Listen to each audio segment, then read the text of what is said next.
Hello friends, आज हम start करने जा रहे हैं 3.2 टॉपिक। उसमें सबसे पहला टॉपिक हमारे पास आता है equality and inequality constraint definition. मान लो क्या है इन ऑप्टिमाइजेशन। इससे पहले हम पढ़ चुके हैं ऑप्टिमाइजेशन क्या होता है, टाइप्स ऑफ ऑप्टिमाइजेशन क्या होता है, ग्रेडियंट डिसेंट क्या होता है, वो बड़ा इंपॉर्टेंट है ग्रेडियंट डिसेंट। ठीक है जी, इसमें हम सारा कुछ कवर करेंगे, इसकी डेफिनेशन को कवर करेंगे, भाई डिफरेंस को भी कवर करेंगे, सब कुछ है हमारे पास।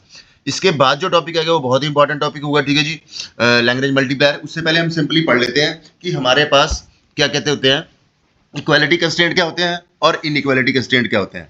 ठीक है जी, सबसे पहले डेफिनेशन आ जाती है इक्वालिटी कंस्ट्रेंट में हमारे पास कि in optimization constraint are the conditions. हमें पता है कंस्ट्रेंट क्या होती है, भाई कंडीशन होती है that the solution must satisfied. जो भी हमारे पास सॉल्यूशन आए वो कंडीशन को सेटिस्फाइड करे, भाई ये कंडीशन है। हमारे पास दो तरह के कंस्ट्रेंट होते हैं, इक्वालिटी कंस्ट्रेंट और इनइक्वालिटी कंस्ट्रेंट। इक्वालिटी कंस्ट्रेंट को सबसे पहले पढ़ लेते हैं, हमारे पास क्या डेफिनेशन होगी।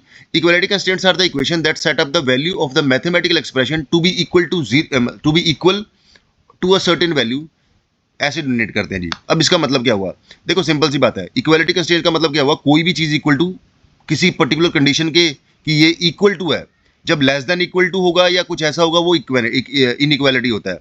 तो अभी के लिए सिर्फ इतना समझ लो कि इक्वालिटी कंस्ट्रेंट क्या होता है, जब set of value of mathematical expression is equal to zero to a certain value. जब उसे कह देंगे किसी के बराबर है, भाई बराबर है, इक्वल है, कभी बराबर है तब उसे हम कह देंगे। यहाँ पे क्या गया, एच एक्स क्या फंक्शन है। फॉर एग्जाम्पल हमारे पास कोई कंस्ट्रेंट है कि sum of two variable must be equal to zero, होता है भाई X plus Y is equal to zero. जब यहाँ पे आ जाए less than equal to zero तब होता है इनइक्वालिटी कंस्ट्रेंट। आगे देख लेते हैं इनइक्वालिटी कंस्ट्रेंट क्या होगा हमारे पास। इनइक्वालिटी कंस्ट्रेंट ऑन द क्या होता है हमारे पास, specify the mathematical expression must be greater than और इक्वल टू और लेस देन इक्वल टू। अभी बोल के हटाऊं यार, ग्रेटर देन या लेस देन इक्वल टू होगा, ऐसी कंडीशन आएगी तो इन इक्वालिटी कंस्ट्रेंट होगा। जो अब आगे हम पढ़ते हैं लैंग्वेज मल्टीप्लायर, उसमें हम यही करते हैं, इक्वालिटी कंस्ट्रेंट को इन इक्वालिटी कंस्ट्रेंट में कन्वर्ट करते हैं, कुछ होता है। तो अभी तक आपको समझ होगा, जब इक्वल बिल्कुल बराबर हो भाई इक्वालिटी कंस्ट्रेंट है। इनइक्वालिटी कंस्ट्रेंट का मतलब क्या हुआ, जब हमारे पास कंडीशन हो लेस देन और ग्रेटर देन इक्वल टू हो, भाई है ना। ठीक है जी, जैसे कि हमारे पास आ गया कि कोई वेरिएबल है, कंस्ट्रेंट है, गिवन है, वो लेस देन इक्वल टू 5 के जी।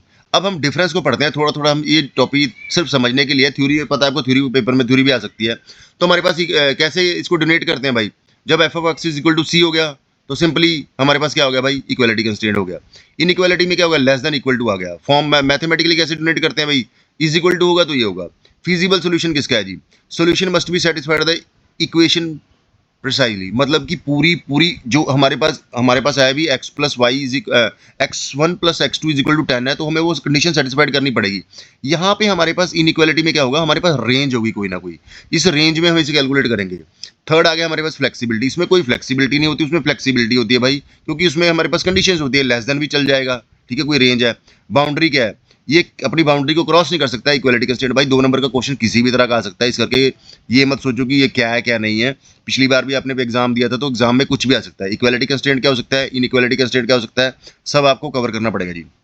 जैसे कि हमारे पास टोटल वेट इक्वल टू ये आ गया, हमारे पास वेट आ गया। तो अभी तक हमने क्या पढ़ा कि ये फिजिबल सॉल्यूशन को पूरा प्रिसाइजली लेता है, फ्लेक्सिबिलिटी इसमें नहीं होती है, इसमें कोई बाउंड्रीज नहीं होती है, क्रॉस नहीं करनी चाहिए। इक्वालिटी में इक्वल टू का साइन होता है, इनइक्वालिटी में लेस देन इक्वल टू का साइन होता है। ठीक है जी, रेंज बाउंड होता है किसी पर्टिकुलर कंडीशन में, वो समझ गए होंगे आप अभी तक क्या डिफरेंस है, ऑलमोस्ट आपको क्लियर होगा। इसके बाद हम लैंग्वेज मल्टीप्लायर को पढ़ेंगे जो कि बहुत इंपॉर्टेंट टॉपिक है। ठीक है जी, थैंक यू सो मच।